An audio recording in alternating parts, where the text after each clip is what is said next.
Hi there, Cosmic Family. My name is Eliali. In this incarnation, I am here today to talk about the full moon in Gemini that we are going to have on December 15th. This is happening in the degree 23 with 52 minutes. We could consider this degree 24 of Gemini.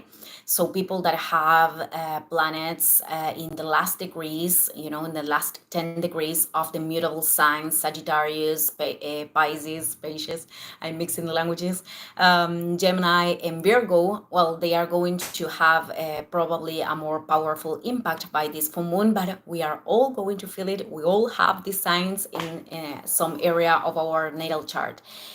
Well, this is closing the cycle that started in the beginning of June. And Gemini is a mutable sign of air, very associated with the information, how we are understanding it, how we are integrating it, the ways that we learn, how we are communicating, the narratives that our mind is telling, our capacity to associate and connect ideas, but also the connections that we do with other people through communication. So this is a moment of illumination. The sun in Sagittarius is opposed to the full moon in Gemini every time that we have a full moon in Gemini, every year. So this is a moment, every year, this is a moment that represents, that there are information that we bring to the consciousness, things that we didn't know, perspectives that we didn't have before. So it is like, knowing a story that involves many people by only one person, but suddenly, there come another revelations from other people. So we can, put together all the narratives and finding the common point. What occurs in this lunation, it is that it is given in a conjunction with Jupiter retrograde in Pisces and also a tension with Neptune direct in Pisces, that it just became direct, but it is still stationary, which means that it have a lot of force. The regent Mercury at this moment, it is retrograde in the opposite sign. Therefore, this lunation is speaking of incorporating a new level of truth. Well, Mercury is still retrograde. I'm going to blame it. I'm joking.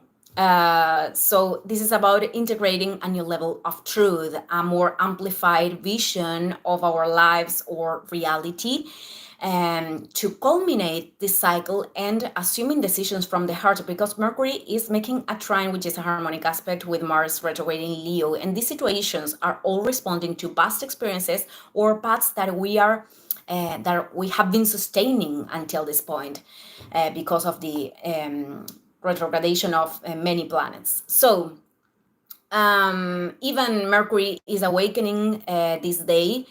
It is still stationary, so we are going to feel the energy of Mercury retrograde probably also, the next days. So the tension with Neptune in Pisces is giving us information, important information, because in the manifestations, full moons are moments where we are bearing the fruit that we seeded 6 months before.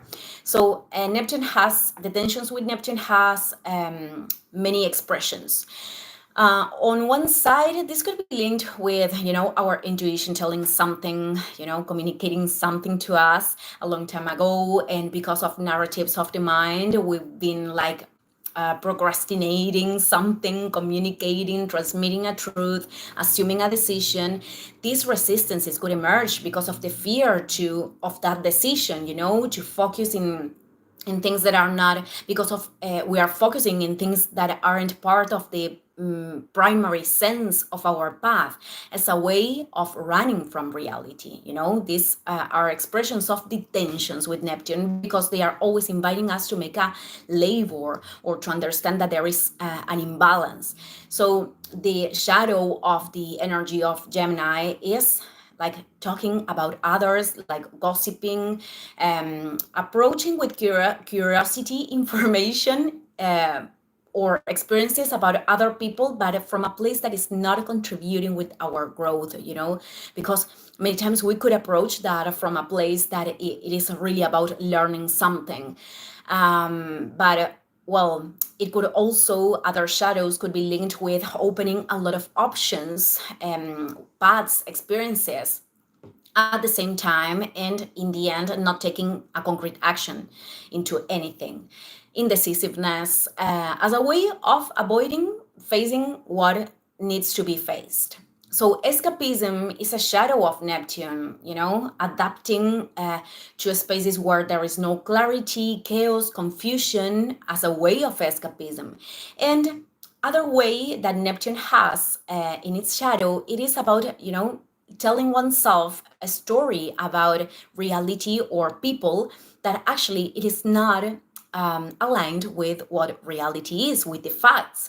So that is a form of denial of something that, of course, it is hurting or it is causing certain discomfort, because there wouldn't be a denial. So what happens, it is that all of these things that I mentioned before, they are going to lead to scenes of disillusionment, or perhaps something it is not accomplishing our expectations, or it could even reveal deceits.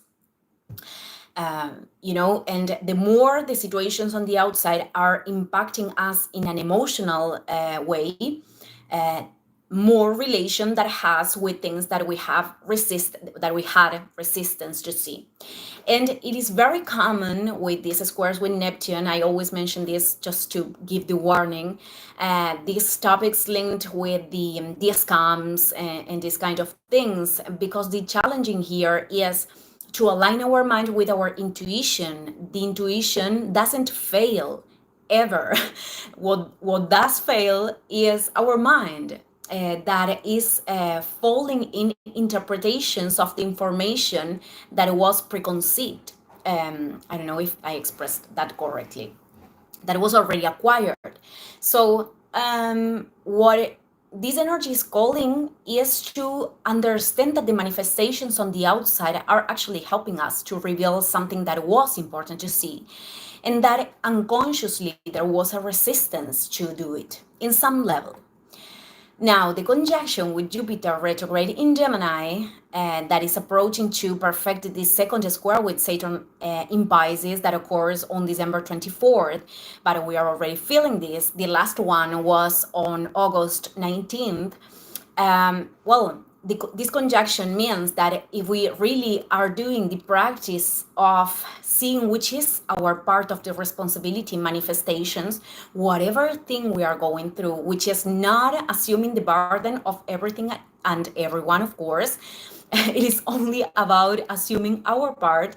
This opens the way for expansion truly expansion and growth.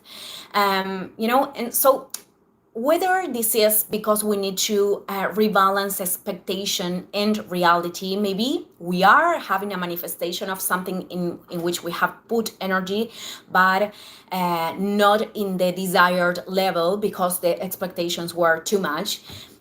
Or whether because there is a news, a conversation, information that is bringing down a veil. This energy is allowing us to see things from another perspective, to understand the sense of situations better, and to really put our energy in the areas of our life that can really produce growth. So an illusory projection is falling, but it also opens very, very nice opportunities, excellent opportunities. We are not going to have a full moon in Gemini in conjunction with Jupiter in 12 years. Yeah. So it is a very good opportunity, this one. Other thing that I think is important to take in account, it is that like the axis Gemini and Sagittarius is creating this configuration that in astrology we call T square. The house of Virgo, it is also impacted. So it is important to put attention in the habits that we are building, because the ones that are not helping, of course, they are feeding the imbalance. And also symptoms in the physical body in health, because they are also a manifestation of the soul, that we need to assume certain decisions, managing certain emotions, and etc. So it is important to have to put in context the opposition between Mars retrograde in Leo and Venus in Aquarius of this week, because the luminous aspect of Gemini is knowing that we are eternal apprentices. I mean, if we are not with the disposition to learn in every moment, we cannot develop mastery. And the the energy of Leo in its shadow many times is like far away of this necessary humility. It is this anger because things are not as we want, like the anger of the inner child. And it is okay to transit whatever emotion we are transiting. It is not about judging that, but also remembering that most of the experiences that we are going through, we are creating that for ourselves in a conscious or unconscious way. So we all live in balances and in determined moments of our experience to grow. Then, well, yesterday I was saying that the moon is creating this sextile with Chiron retrograde in Aries and the sun a trine with Chiron. This aspect helps us a lot to deal with the parts that are creating insecurities and fears, to have the courage to move forward and loving whatever thing that we are, with our virtues and our imperfections too. And we all have both of them, but many times our mind is like over focusing in the things that we don't like about ourselves or other people, which is in the end a reflection of us if that invokes intense emotions. So in the collective level, this could be linked with big news, and there are revealing parts not telling parts. I don't know if I'm expressing that okay, but yeah, I don't care.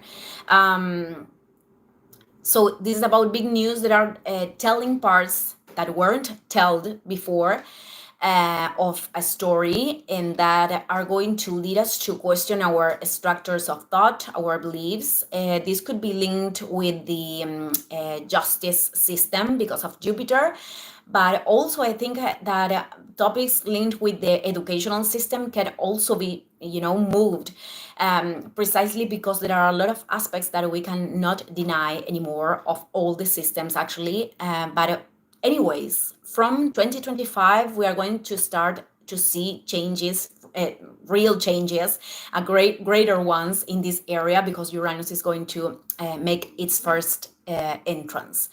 So, well, family, I'm going to close this video here. Thank you, everyone, and see you in the next one. Ciao, ciao.